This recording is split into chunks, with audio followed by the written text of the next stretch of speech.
한때는 촉망받는 천재 프로그래머였던 한소연은 이제 이름마저 버린 채 살아가고 있었다. 억울한 누명은 그녀의 삶을 송두리째 집어삼켰고 남은 것은 병든 동생과 끝이 보이지 않는 절망뿐이었다. 생존을 위한 유일한 길이 자신을 나락으로 떨어뜨린 폭풍의 한가운데로 걸어 들어가는 것이라면 과연 그녀는 어떤 선택을 해야 할까? 운명은 때로 가장 잔인한 방식으로 질문을 던지곤 했다. 서울의 심장부 하늘을 찌를 듯 솟아있는 에이유라 그룹의 타워는 그 자체로 하나의 거대한 권력이었다. 한소연, 아니 이제는 김민서라는 이름으로 살아가는 그녀는 수많은 인파에 섞여 거대한 유리문 안으로 발을 들였다. 초라한 옷차림과 낡은 가방은 화려한 건물과 어울리지 않았지만 그녀의 눈빛만은 조금도 위축되지 않았다. 오늘 이 면접이 그녀와 동생의 목숨이 걸린 마지막 동아줄이었다. 면접실의 공기는 얼음장처럼 차가웠다. 통유리 너머로 서울의 정형이 화려하게 펼쳐졌지만 그 아름다움조차 숨막히는 긴장감을 희석시키지 못했다. 중앙에 앉은 남자 에이유라 그룹의 젊은 CEO 강지훈의 존재감은 공간 전체를 압도했다. 그의 날카로운 시선이 이력서와 그녀의 얼굴을 번갈아 훑을 때마다 소연은 심장이 바닥으로 가라앉는 것 같았다. 그가 바로 모든 비극의 간접적인 원인이 된 프로젝트를 이끌었던 남자였다. 면접관 중 한 명이 그녀의 이력서를 가볍게 두드리며 입을 열었다. 김민서 씨 이력서가 너무 단출하군요. 경력이라고 할 만한 게 거의 없는데 저희 에이유라 그룹 데이터 관리팀에 지원한 특별한 이유라도 있습니까? 그의 목소리에는 노골적인 무시가 담겨 있었다. 소연은 애써 떨리는 손을 무릎 위에서 꽉 쥐었다. 거짓으로 꾸며낸 이력서는 누가 봐도 허술하기 짝이 없었다. 하지만 그녀에게는 다른 선택지가 없었다. 그녀가 입을 열기 전 침묵을 지키던 강지훈이 나지막이 말했다. 그 질문은 잠시 미루지. 대신 내가 질문을 하나 하지. 그의 목소리는 낮고 차가웠지만 이상하게도 귀에 똑똑히 박혔다. 그는 테이블 위 태블릿을 가볍게 밀어 소연의 앞으로 보냈다. 화면에는 복잡한 알고리즘과 데이터 구조가 가득했다. 현재 우리 회사가 직면한 데이터 병목 현상에 대한 개요다. 최고의 엔지니어들이 몇 주째 해결하지 못하고 있는 문제지. 어떻게 접근하겠나. 양옆의 면접관들의 얼굴에 당황한 기색이 스쳤다. 신입 지원자, 그것도 경력 하나 없는 지원자에게 CEO가 직접 회사의 핵심 기술 문제를 던진 것은 전례 없는 일이었다. 이것은 질문이 아니라 모욕에 가까운 시험이었다. 소연은 화면을 응시했다. 처음에는 당황스러움에 머릿속이 하얗게 변했지만 이내 복잡한 코드들이 눈에 익숙하게 들어오기 시작했다. 이것은 그녀의 세상이었다. 억울하게 빼앗겼던 그녀가 가장 잘할 수 있는 일. 그녀는 잠시 눈을 감았다. 머릿속에서 수만 개의 데이터 흐름이 그려지고 충돌하고 새로운 길을 찾아 나아갔다. 다시 눈을 떴을 때 그녀의 눈빛은 이전과 달라져 있었다. 두려움과 절박함 대신 문제의 핵심을 꿰뚫는 날카로운 지성이 번뜩였다. 그녀는 천천히 입을 열었다. 이 문제는 접근 방식 자체가 잘못되었습니다. 병목 현상의 원인을 해결하려 하셨지만 이건 원인이 아니라 결과에 불과합니다. 면접실의 공기가 순간 정지했다. 감히 CEO의 질문에, 그것도 회사의 최고 전문가들이 내린 진단에 정면으로 반박하는 그녀의 모습에 모두가 할 말을 잃었다. 강지훈의 미간이 미세하게 좁혀졌다. 그는 턱을 괜 채 흥미롭다는 듯 혹은 무례함을 꾸짖듯 그녀를 빤히 쳐다보았다.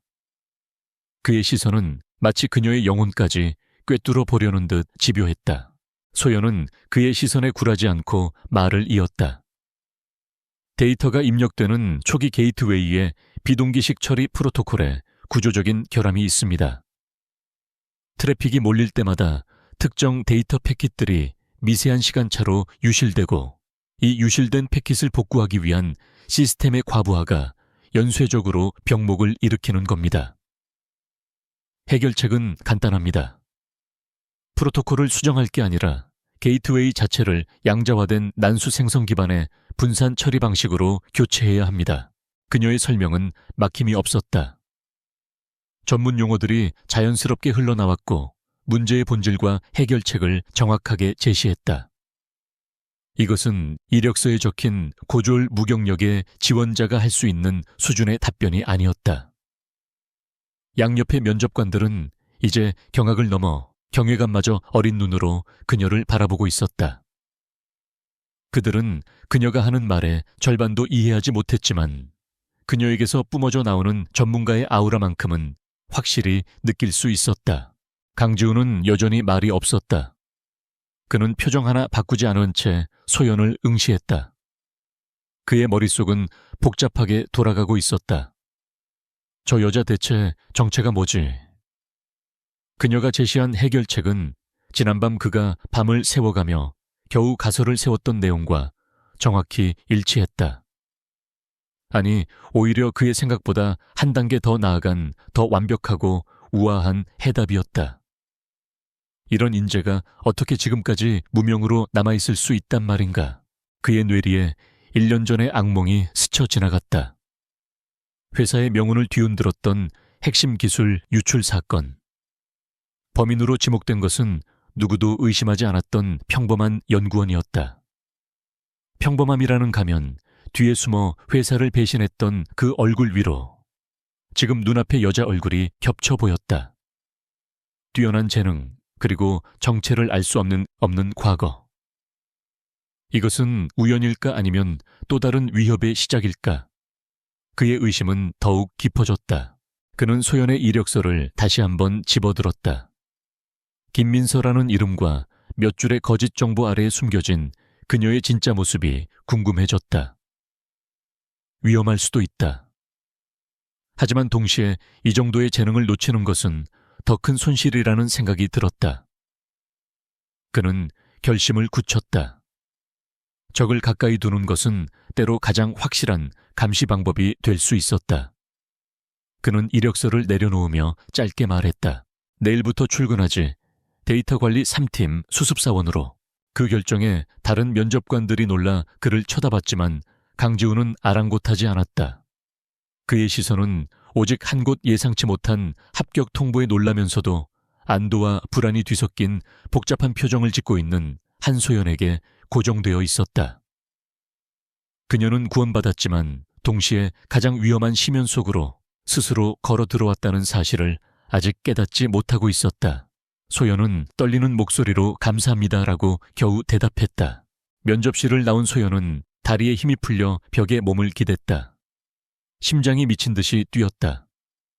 살았다는 안도감과 하필이면 AU라 그룹의 강지훈의 발밑에서 일하게 되었다는 절망감이 동시에 밀려왔다. 이것은 과연 기회일까? 아니면 더 잔혹한 운명의 시작일까? 그녀는 차가운 유리창에 비친 자신의 얼굴을 보았다. 그곳에는 낯선 김민서의 얼굴과 함께 복수를 다짐하는 한소연의 날 선 눈빛이 함께 서려 있었다. 같은 시각 면접실에 홀로 남은 강지우는 비서에게 전화를 걸었다. 그의 목소리는 이전보다 한층 더 차갑게 가라앉아 있었다. 이봐 이 실장, 방금 면접 본 김민서라는 여자 뒷조사 좀 해줘. 출생부터 지금까지 먼지 한 톨까지 전부 다. 그리고 절대 눈치채게 해선 안 돼. 전화를 끊은 그는 통유리창 앞으로 다가가 서울의 풍경을 내려다보았다. 그의 눈에는 방금 채용한 신입사원에 대한 기대가 아닌 먹잇감을 발견한 사냥꾼의 냉정한 빛이 감돌고 있었다. 의심의 씨앗은 이미 싹을 틔우고 있었다. 다음 날 소연은 데이터 관리 3팀으로 첫 출근을 했다. 사무실은 거대한 빌딩의 한 구석에 위치한 그다지 중요하지 않은 부서처럼 보였다. 팀원들은 그녀에게 별다른 관심을 보이지 않았다. 그저 낙하산이거나 혹은 잠깐 머물다 갈 사람 정도로 여기는 눈치였다. 팀장은 그녀에게 서버실 구석에 낡은 컴퓨터 한 대를 지정해주며 산더미 같은 백업 데이터 정리 업무를 맡겼다. 누가 봐도 자빌에 불과한 그녀의 재능을 썩히는 일이었다. 하지만 소연은 불평 한마디 하지 않았다. 오히려 눈에 띄지 않는 이 자리가 그녀에게는 최적의 방패막이가 되어주었다. 그녀는 묵묵히 자신의 일을 해냈다. 단순 반복 작업처럼 보이는 데이터 정리 속에서 그녀는 AU레이 그룹의 전체 시스템 구조와 데이터 흐름을 파악하기 시작했다. 마치 거대한 유기체의 혈관과 신경망을 역추적하듯 그녀의 손끝에서 정보들이 재구성되고 있었다. 이것은 그녀만이 할 수 있는 방식의 정보 수집이자 생존을 위한 싸움의 시작이었다. 며칠이 지났다. 강지훈은 이 실장으로부터 김민서에 대한 1차 보고를 받았다. 보고서의 내용은 그녀가 제출한 이력서와 토시 하나 다르지 않았다. 고아원에서 자라 아르바이트를 전전하며 동생의 병원비를 대고 있는 가난한 여자. 깨끗하다 못해 공허한 과거였다. 하지만 강지훈은 그 완벽한 서류가 오히려 더 의심스러웠다. 세상에 이렇게까지 흔적이 없는 사람은 존재하기 어려웠다. 마치 누군가 의도적으로 만들어낸 유령 같았다. 그는 보고서를 내려놓고 CCTV 화면을 켰다. 화면 속에는 데이터 관리 3팀 구석에서 묵묵히 키보드를 두드리고 있는 소연의 모습이 보였다. 지루한 업무에 열중하는 평범한 신입사원의 모습. 하지만 그녀의 손가락이 움직이는 속도와 정확성은 평범함과는 거리가 멀었다. 그는 화면을 확대했다. 모니터를 응시하는 그녀의 눈빛 속에서 그는 면접날 보았던 모든 것을 꿰뚫어 보는 듯한 날카로운 지성을 다시 한번 발견했다. 강지훈은 자신도 모르게 마른 침을 삼켰다. 저 여자는 폭탄이다. 언제 터질지 모르는 정체를 알 수 없는 폭탄. 그는 그녀를 계속해서 시험하고 벼랑 끝까지 몰아붙여서라도 그 가면을 벗겨내야겠다고 다짐했다. 그는 다시 수화기를 들었다. 최, 이사 잠깐 내 방으로 오지. 의심은 이제 확신이 되어가고 있었다. 그리고 그 확신은 소연을 더 깊은 위험 속으로 밀어넣을 잔혹한 계획의 서막을 열고 있었다. 한소연의 존재감은 조용한 파문처럼 데이터 관리 3팀에 퍼져나갔다. 그녀에게 주어진 업무는 방대한 양의 서버 로그를 백업하고 검증하는 누구라도 며칠은 좋게 걸릴 지루하고 끝없는 작업이었다. 하지만 그녀는 단 하루 만에 끝마쳤다. 단순히 끝낸 것이 아니라 수동으로 이루어지던 모든 과정을 자동화하는 작은 스크립트를 짜서 업로드해버렸다. 이제 그 일은 인간의 노동력 없이 단 몇 분 만에 처리될 수 있게 되었다.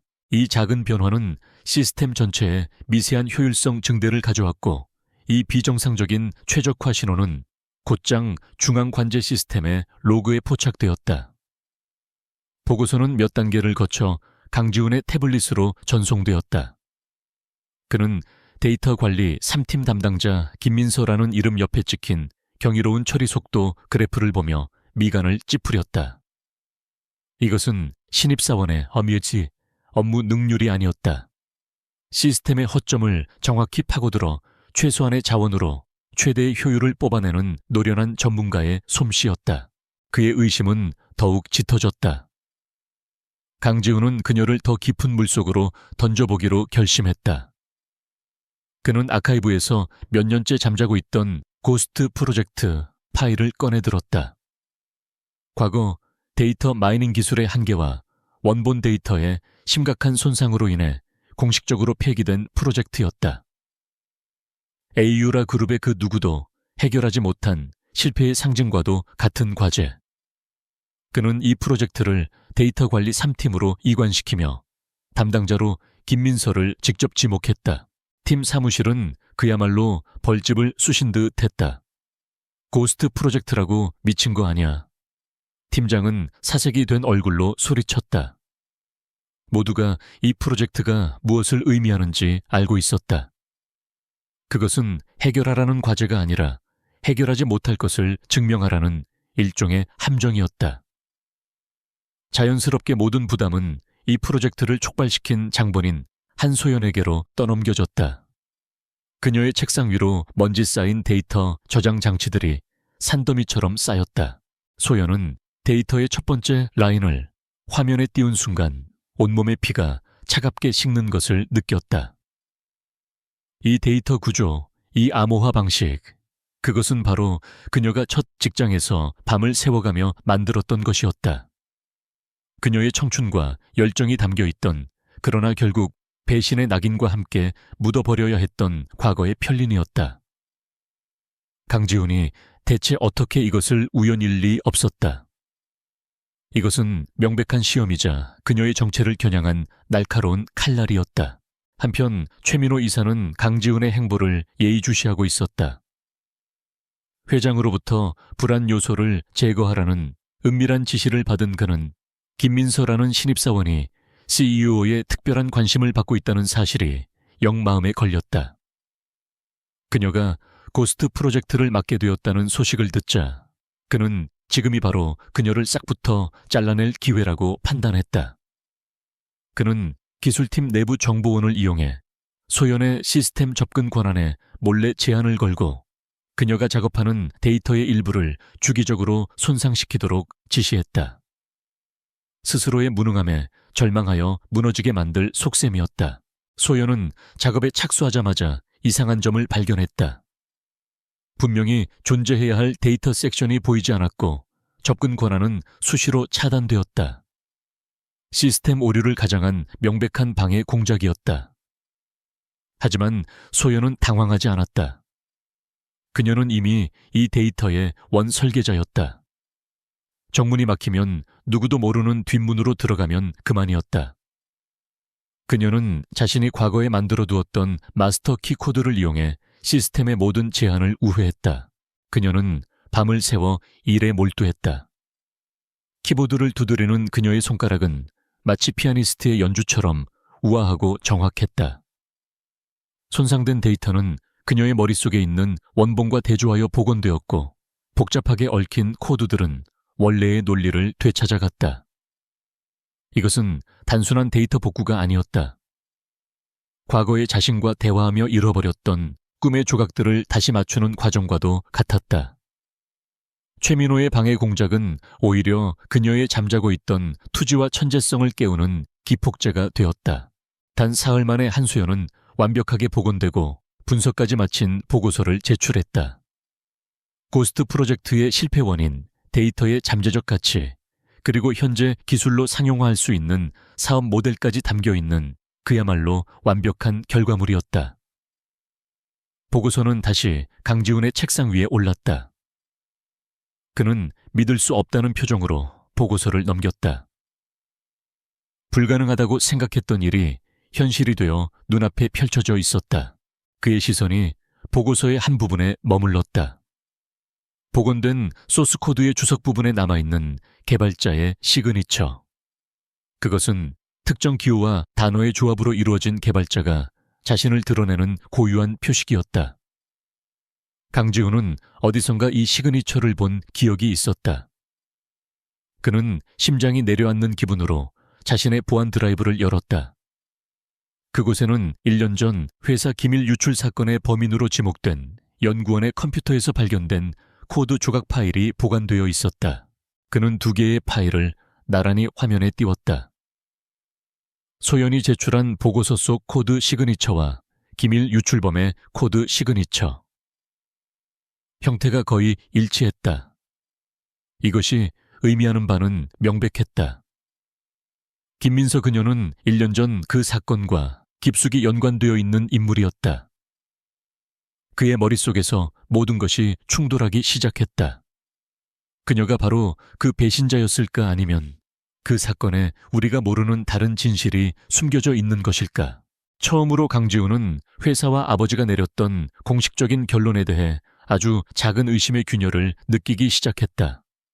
그는 그녀를 범인으로 단정짓기보다 이 미스터리한 여자의 정체를 알아내야 한다는 강한 충동에 사로잡혔다.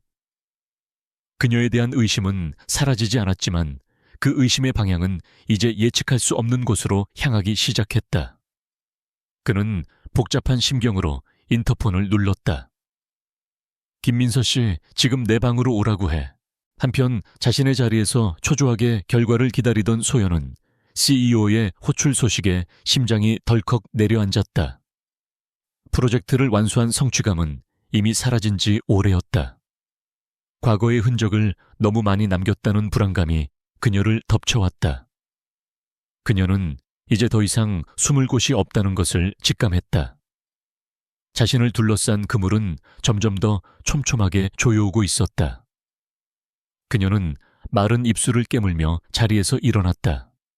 이제는 피할 수 없는 폭풍을 정면으로 마주해야 할 시간이었다. 강지훈의 집무실은 거대하고 고요한 성체와 같았다.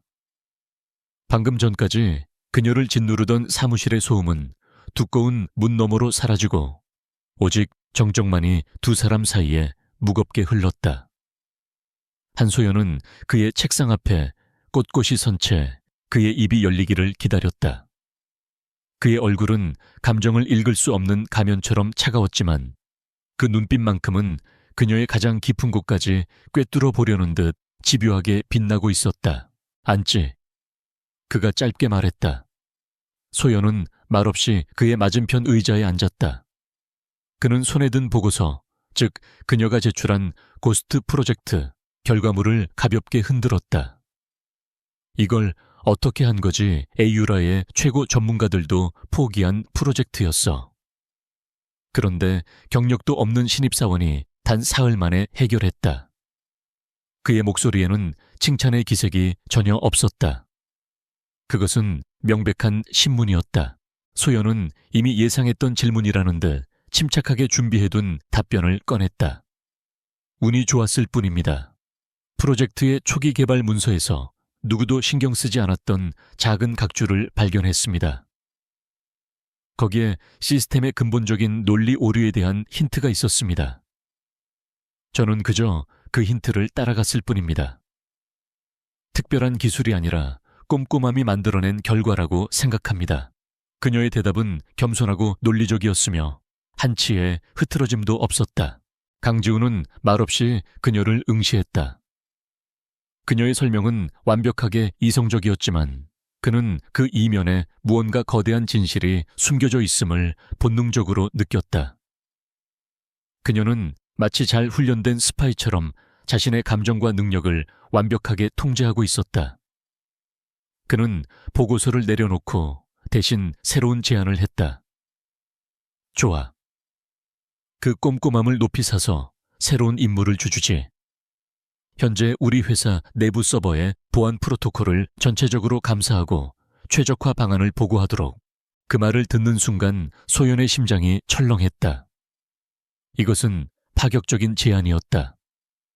신입사원에게 회사의 심장부나 다름없는 내부 서버의 접근 권한을 내주겠다는 의미였다. 이것은 그녀의 능력을 인정한다는 신뢰의 표시인가?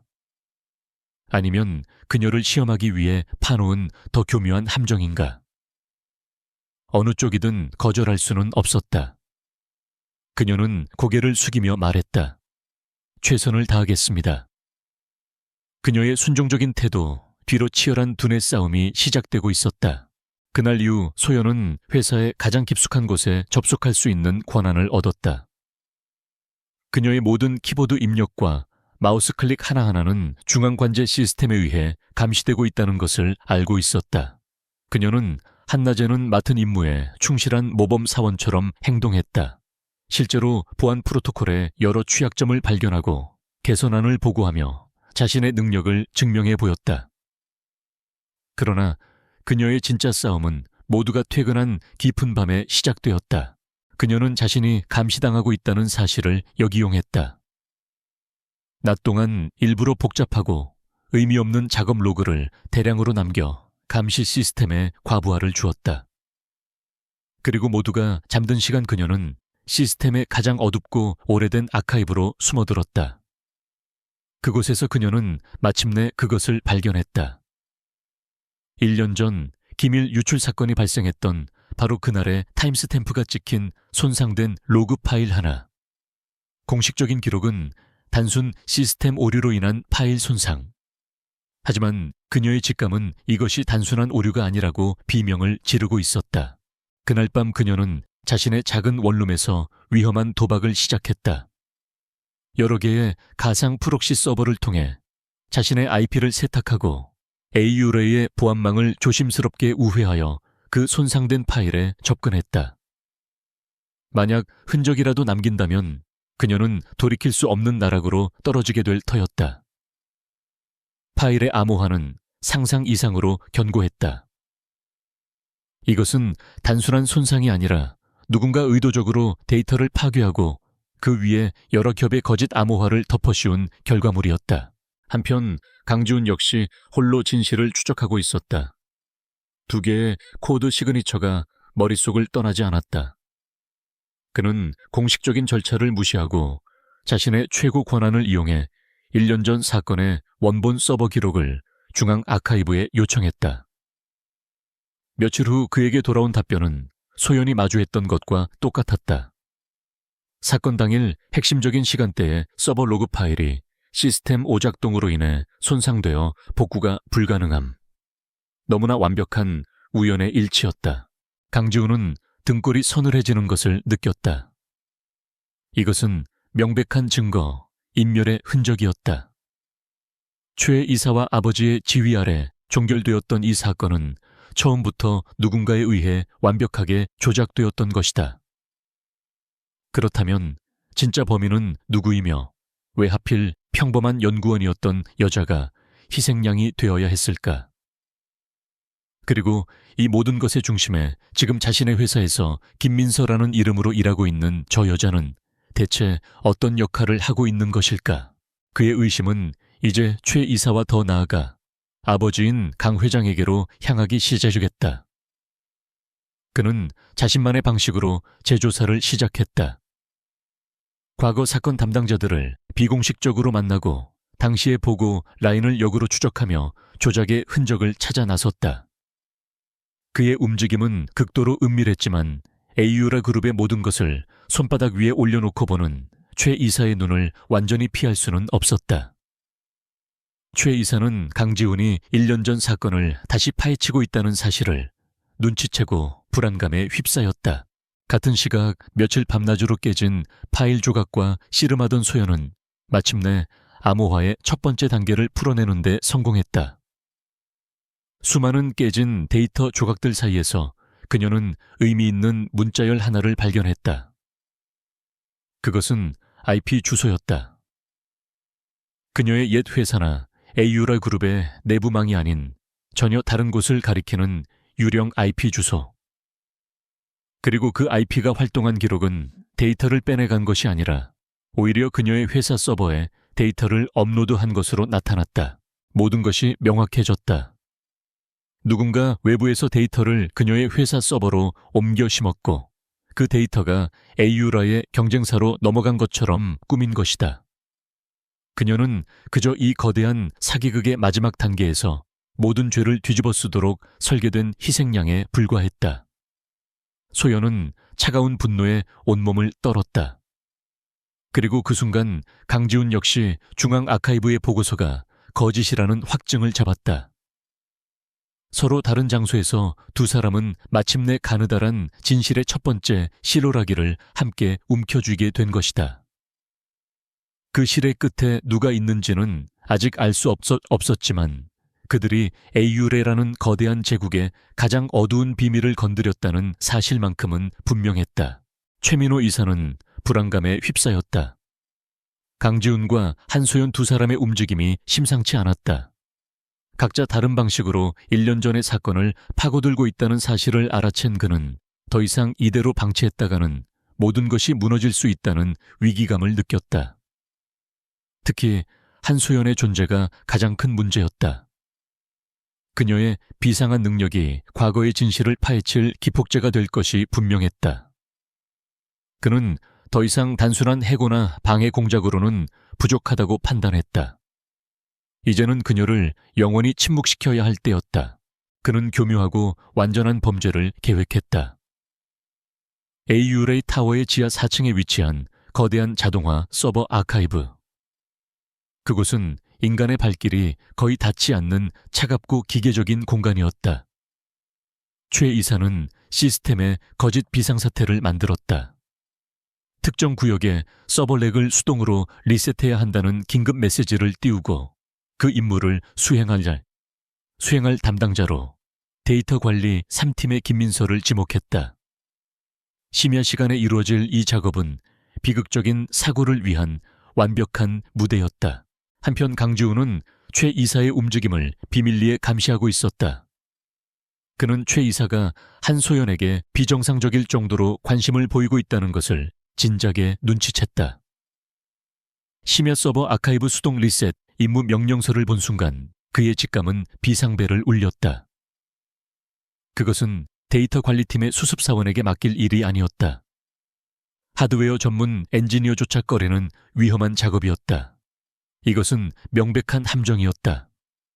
그는 자리에서 뛰쳐나가 지하 4층으로 향하는 비상 엘리베이터에 몸을 실었다. 서버 아카이브는 거대한 기계들의 왕국이었다. 수십 미터 높이의 렉들이 끝없이 펼쳐져 있었고 로봇 팔들이 정해진 경로를 따라 조용히 움직이며 서버를 운반했다. 소연은 낯선 공간의 위압감에 절로 몸을 움츠렸다.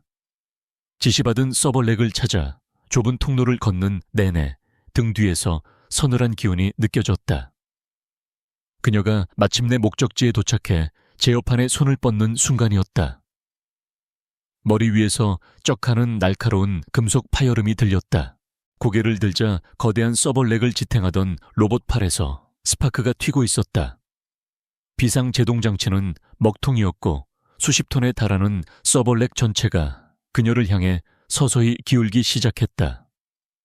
소연은 공포에 질려 그 자리에 얼어붙었다. 피해야 한다는 생각조차 할 수 없었다.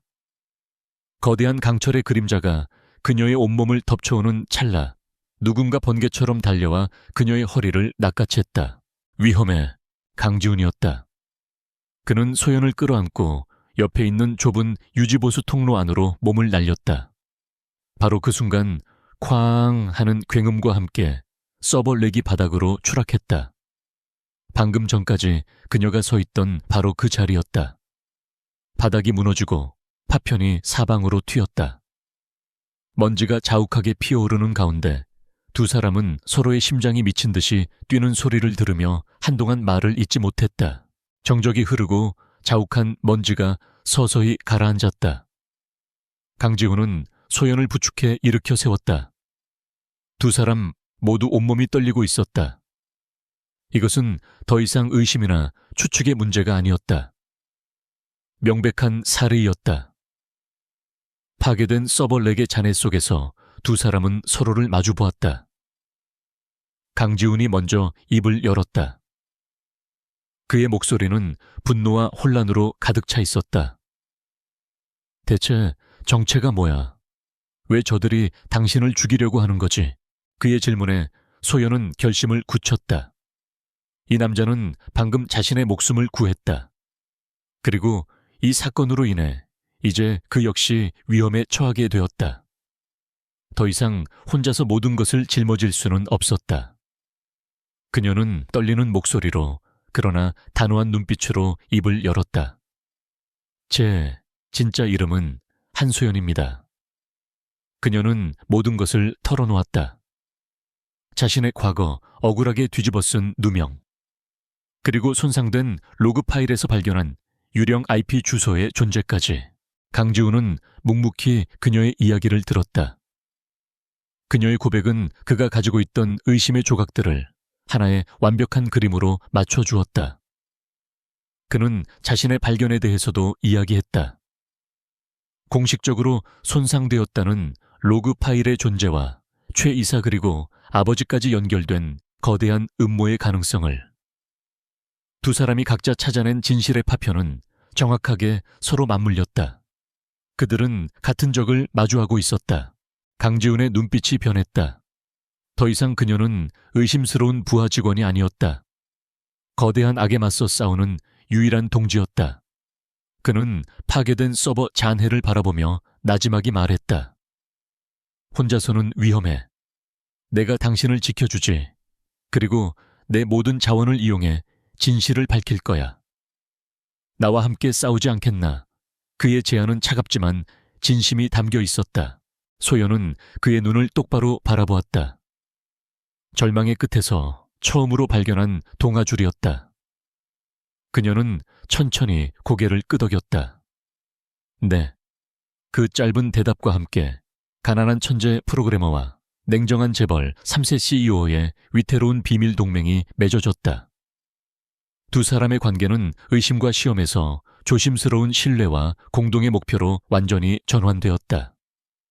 그들은 눈앞에 파괴된 잔해를 보며 이것이 적들이 보낸 경고이자 진짜 전쟁의 시작을 알리는 신호탄임을 직감했다. 최민호 이사로부터 서버 아카이브 사고에 대한 보고를 받은 강태환 회장의 얼굴은 싸늘하게 굳어 있었다. 실패한 암살 시도와 그 중심에 자신의 아들 강지훈이 있었다는 사실은 상황이 그의 통제를 벗어나고 있음을 의미했다. 그는 더 이상 최 이사에게만 일을 맡겨둘 수 없다고 판단했다. 이제는 그가 직접 나서서 감히 자신의 제국에 반기를 든 아들과 정체불명의 계집아이를 뿌리부터 짓밟아 버려야 했다. 폭풍의 서막은 그렇게 조용히 그러나 무섭게 열리고 있었다. 며칠 후 에이오라 그룹의 긴급 이사회가 소집되었다. 강 회장은 이사회에 참석한 모든 이사 앞에서 최근 발생한 서버 아카이브 사고를 거론하며 강지훈의 경영 능력에 심각한 의문을 제기했다. 동시에 그가 비밀리에 조작해둔 주가 하락 그래프를 증거로 내밀었다. 젊은 CEO의 독단과 미숙한 판단이 회사 전체를 위기로 몰아넣고 있어. 그의 선동적인 외침에 미리 포섭된 이사들이 동조하기 시작했다. 순식간에 회의장 분위기는 강지훈을 향한 불신과 비난으로 가득 찼다. 결과는 처참했다. 강지훈은 CEO라는 직함만 유지했을 뿐 신규 프로젝트 승인 인사권, 그리고 가장 중요한 중앙 서버 접근 권한까지 사실상 모든 핵심 권한을 아버지에게 박탈당했다. 이것은 명백한 경고였다. 더 이상 내게 맞서려 한다면 네가 가진 모든 것을 빼앗아 버리겠다는 아버지의 잔혹한 선전포고. 강지훈은 굳게 입을 다문 채 회의장을 걸어 나왔다. 복도를 걷는 그의 등 뒤로 아버지의 차가운 시선이 비수처럼 날아와 박혔다. 강 회장의 공격은 거기서 그치지 않았다. 그는 자신의 거대한 정보망을 총동원해 한소연의 가장 약한 고리를 찾아냈다. 그리고 마침내 발견했다. 병원에 입원해 있는 그녀의 어린 남동생 한소호를. 강 회장은 직접 손을 쓰지 않았다. 대신 병원장을 움직였다. 갑자기 소호의 치료 지원금이 끊겼고 병원 측은 당장 치료비를 해결하지 못하면 퇴원 조치를 할 수밖에 없다고 통보해왔다. 그리고 익명의 인편을 통해 소연에게 메시지가 전달되었다. 조용히 회사에서 사라져라. 그러면 모든 것이 제자리로 돌아갈 것이다. 소연은 절망감에 무너져 내렸다. 자신의 싸움 때문에 유일한 가족인 동생이 위험에 처했다는 사실은 그녀의 모든 의지를 꺾어버렸다. 그녀는 처음으로 모든 것을 포기하고 도망치고 싶다는 충동에 사로잡혔다. 한편 회사에서는 대대적인 보안 시스템 강화 조치가 시행되었다. 서버 사고를 빌미로 모든 과거 데이터 아카이브는 완벽하게 봉인되었고 핵심 자료에 대한 접근은 원천적으로 차단되었다. 진실로 향하는 모든 디지털 경로는 그렇게 끊어져 버렸다. 궁지에 몰린 강지훈에게 남은 마지막 희망은 그의 충직한 비서 이민준 실장이었다. 강지훈은 데이터가 완전히 봉인되기 전 이 실장에게 비밀 임무를 내렸다. 1년 전 사건 당일의 데이터가 담긴 물리적 백업 테이프를 외부 보안시설에서 빼내오라는 것. 하지만 최 이사는 이미 한 수 앞을 내다보고 있었다. 그는 이 실장의 움직임을 예측하고 자신의 더러운 손발이 되어주는 해결사들을 고용해 그를 기다리게 했다. 그날 밤 이민준 실장은 백업 테이프를 손에 넣고 보안시설을 빠져나왔다. 그러나 주차장에 들어서는 순간 어둠 속에서 나타난 여러 명의 남자들에게 둘러싸였다. 그는 필사적으로 저항했다. 강지훈을 지키기 위해, 그리고 진실을 지키기 위해. 하지만 수적 열세를 감당할 수는 없었다. 그는 무자비한 폭행에 쓰러지면서도 마지막 힘을 다해 손에 쥔 작은 데이터 칩을 근처의 물품 보관함에 던져 넣었다. 그리고 피투성이가 된 손으로 강지훈에게 보관한 번호와 위치가 담긴 짧은 메시지를 보냈다. 강지훈은 이 실장의 다급한 메시지를 받았다.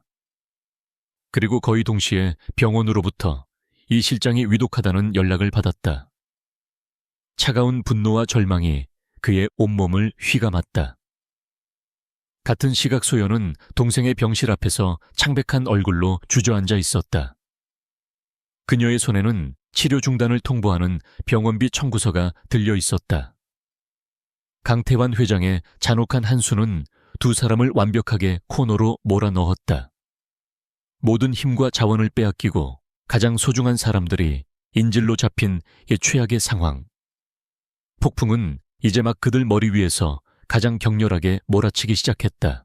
강지훈은 병원 중환자실 유리창 너머로 의식 없이 누워있는 이민준 실장을 보았다. 온몸에 붕대를 감고 생명 유지 장치에 의존하고 있는 충직한 부하의 모습은 그의 심장을 갈갈이 찢어 놓았다. 분노가 피처럼 역류했다. 한편 한소연은 남동생의 병실 앞에서 넋을 잃은 채 앉아 있었다. 그녀에게 남은 마지막 희망이자 삶의 이유가 이제는 적의 손에 인질로 잡혀 있었다. 두 사람은 각자의 지옥 속에서 더 이상 물러설 곳 없는 벼랑 끝에 내몰려 있었다.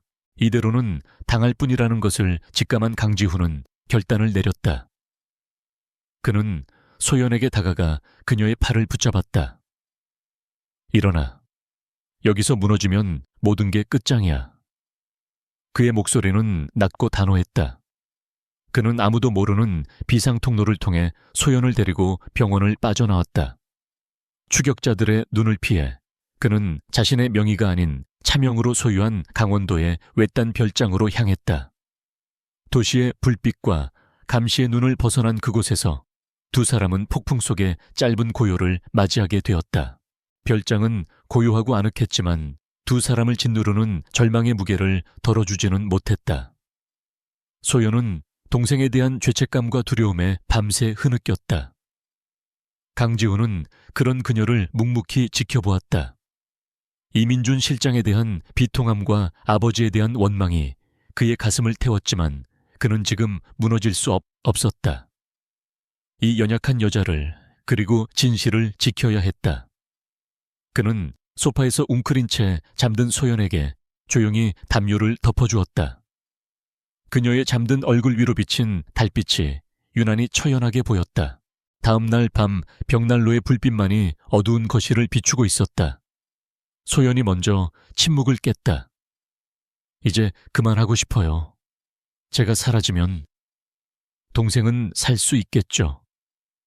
그녀의 목소리는 체념으로 가득 차 있었다.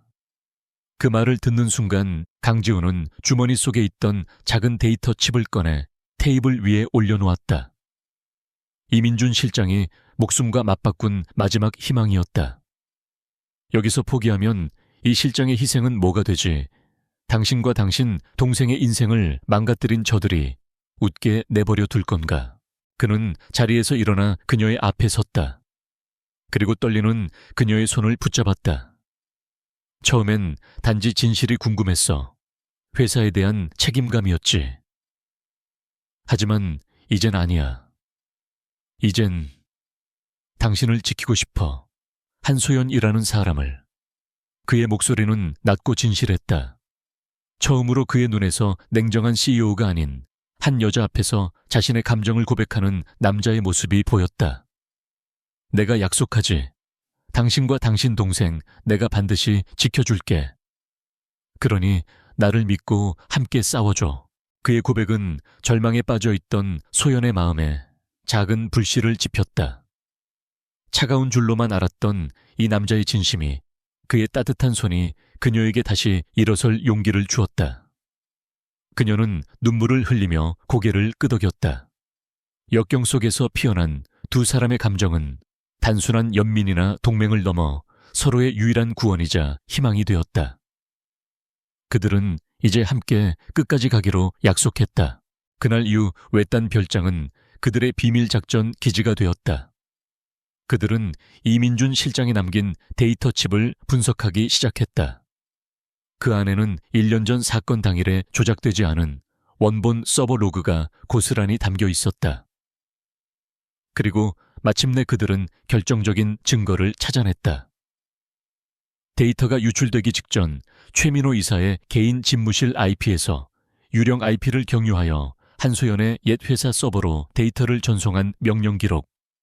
그것은 모든 음모의 전말을 증명하는 완벽한 스모킹건이었다. 증거는 찾았지만 문제는 이것을 어떻게 세상에 알리느냐였다. 강태환 회장이 언론과 회사를 모두 장악하고 있는 상황에서 섣불리 움직였다가는 증거를 빼앗기고 역공을 당할 것이 뻔했다. 치밀한 계획이 필요했다.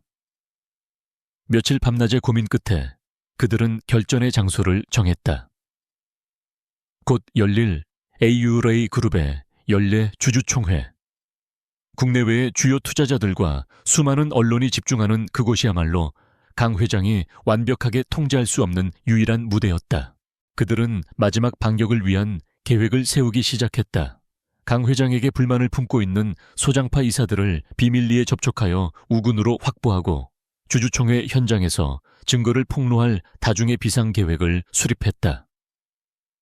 그리고 모든 것이 실패할 경우를 대비해 해외에 공신력 있는 언론사에 자료를 넘길 준비까지 마쳤다. 노트북 화면에 가득 찬 작전 계획도를 보며 두 사람은 서로를 마주보았다. 짧았던 평화는 끝났다. 이제 이 안전가옥을 나서는 순간 그들은 모든 것을 건 마지막 전쟁터로 향하게 될 것이었다. 아우라 그룹의 연례 주주총회가 열리는 날, 컨벤션 홀은 수백 명의 주주 애널리스트 그리고 기자들로 가득 차 있었다. 단상 위 강태환 회장은 특유의 카리스마 넘치는 목소리로 회사의 빛나는 미래에 대해 연설하고 있었다. 그의 모습은 제국의 정점에 선 황제처럼 자신감과 권위로 가득했다. 앞줄에 앉은 최민호 이사의 얼굴에는 만족스러운 미소가 걸려 있었다. 모든 것이 그들의 완벽한 통제 아래에 있는 듯 보였다. 강 회장의 연설이 끝나고 자신에 대한 재신임을 묻는 안건을 상정하려던 바로 그 순간이었다. 굳게 닫혀있던 컨벤션 홀의 정문이 활짝 열렸다. 장내의 모든 시선이 그곳으로 쏠렸다. 강지훈과 한소연이었다. 두 사람은 나란히 조금의 망설임도 없이 당당하게 안으로 걸어 들어왔다. 그들의 등장은 즉각적인 파문을 일으켰다. 모든 권한을 박탈당한 줄 알았던 강지훈과 누구도 정체를 모르는 낯선 여자의 예기치 못한 등장이었다. 보안 요원들이 그들을 막기 위해 움직였지만 미리 포섭해둔 소장파 이사 중 한 명이 일어나 외쳤다. 긴급 동의안 발의를 위한 정식 절차입니다. 길을 비키시오. 강지훈은 그들의 호의 속에 단상으로 향했다. 순식간에 장내의 모든 소음이 멎고 숨막히는 긴장감만이 감돌았다. 강지훈은 마이크 앞에 섰다. 그의 목소리는 차분했지만 홀 전체를 울릴 만큼 단단한 힘을 담고 있었다. 그는 증거부터 꺼내지 않았다. 대신 이야기 하나를 시작했다. 억울하게 모든 것을 빼앗긴 한 천재적인 직원에 대한 이야기, 그리고 진실에 다가갔다는 이유만으로 목숨을 잃을 뻔했던 충직한 비서에 대한 이야기. 그는 회사의 심장부부터 썩어 들어가고 있는 거대한 부패에 대해 말했다. 강 회장과 최 이사는 얼굴이 굳어지며 당장 그를 끌어내리라고 소리쳤지만 주주들과 기자들은 이미 그의 이야기에 완전히 매료되어 있었다. 홀 안이 웅성거림으로 가득 찬 그때 단상 뒤에 거대한 스크린이 깜박였다. 회사의 로고가 사라지고 낯선 코드로 가득 찬 화면이 나타났다. 미리 손을 써둔 통제실의 조력자가 움직인 것이었다. 그리고 홀 전체에 한 여자의 차갑고 명료한 목소리가 울려 퍼졌다. 한소연이었다.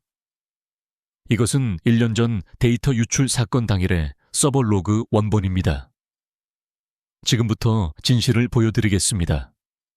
그녀는 조작된 데이터와 원본의 차이점, 그리고 최민호 이사의 집무실에서 시작된 데이터 전송 기록을 기술적으로, 그러나 누구라도 이해하기 쉽게 설명했다. 장내는 경악으로 술렁였다. 최민호 이사는 사색이 되어 자리에서 벌떡 일어나 소리쳤다. 거짓말이야. 전부 조작된 데이터라고 하지만 그의 발악은 오래가지 못했다.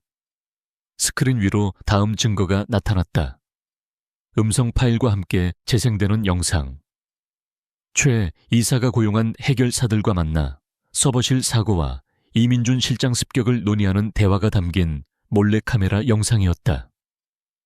돈을 주고받는 장면과 범행을 지시하는 목소리가 생생하게 흘러나왔다. 최 이사는 그대로 의자에 주저앉아 버렸다. 모든 시선이 이제 단 한 사람 강태환 회장에게로 향했다. 그는 잠시 충격에 빠진 듯 보였지만 이내 노련한 지배자의 얼굴로 돌아왔다. 그는 마이크를 움켜쥐고 상황을 수습하려 했다.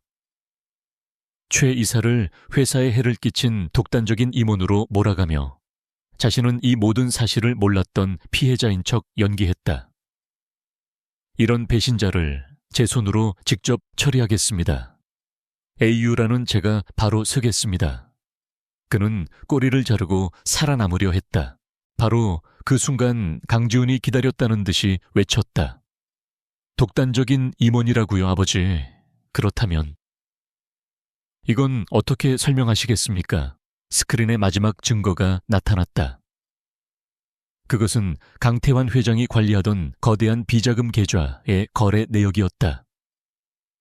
그리고 그 내역 속에는 1년 전 데이터 유출 사건이 마무리된 직후 강 회장의 자금이 최 이사가 소유한 유령 회사로 흘러들어간 명백한 기록이 찍혀 있었다. 모든 음모의 시작과 끝을 연결하는 돈의 흐름. 더 이상의 변명은 불가능했다. 컨벤션 홀은 아수라장이 되었다. 소장파 이사들은 즉시 회장 불신임안과 검찰 조사를 요구했고 기자들의 카메라 플래시가 쉴 새 없이 터졌다. 미리 연락을 받고 대기하고 있던 검찰 수사관들이 홀 안으로 들이닥쳤다. 강 회장의 얼굴에서 권력자의 가면이 산산조각 나고 분노와 당혹감에 일그러진 초라한 늙은이의 얼굴만이 남아있었다. 그가 평생을 바쳐 쌓아 올린 철옹성은 그가 가장 하찮게 여겼던 아들과 가난한 소녀의 손에 처참하게 무너져 내렸다. 수갑이 채워진 채 끌려나가면서도 강 회장의 눈은 오직 아들 강지훈을 향해 불타고 있었다. 강지훈은 그 시선을 피하지 않고 정면으로 마주했다. 그의 곁에는 한소연이 굳건히 서 있었다. 두 사람은 말없이 서로를 바라보았다. 길고 외로웠던 싸움의 끝을, 그리고 마침내 되찾은 정의를 확인하는 눈빛이었다. 길고 길었던 전쟁은 마침내 그들의 승리로 막을 내렸다. 최후의 심판은 내려졌다. 주주총회에 폭풍이 지나간 후 AU라 그룹과 대한민국 재계 전체는 거대한 경랑에 휩싸였다. 강태환 회장과 최민호 이사를 비롯한 부패한 임원들은 모두 법의 심판대에 올랐다. 연일 언론은 AU레이 그룹의 추악한 비밀과 그 거대한 악에 맞서 모든 것을 바로잡은 젊은 CEO 강지훈과 미스터리한 조력자 한소연의 이야기를 대서특필했다. 대중의 분노는 하늘을 찔렀지만 동시에 진실을 밝혀낸 두 사람에게 아낌없는 응원과 지지를 보냈다. 강지훈은 혼란의 중심에서 AU라 그룹을 재건하는 힘든 과업을 시작했다. 그는 아버지의 그림자가 짙게 드리워진 낡은 관행과 부패의 고리를 모두 끊어냈다. 그 과정은 고통스러웠지만 그는 단 한순간도 망설이지 않았다. 그의 곁에는 이제 든든한 조력자가 된 소장파 이사들과 무엇보다 한소연이 함께하고 있었다.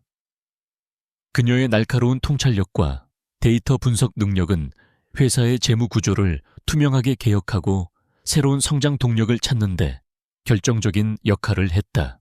며칠 후 에이유라 그룹은 공식 기자회견을 열었다. 수많은 카메라 플래시 앞에서 강지훈은 회사를 대표하여 한소연에게 공식적으로 사과했다. 에이유라 그룹은 과거의 잘못된 판단으로 한 개인의 삶을 짓밟았습니다.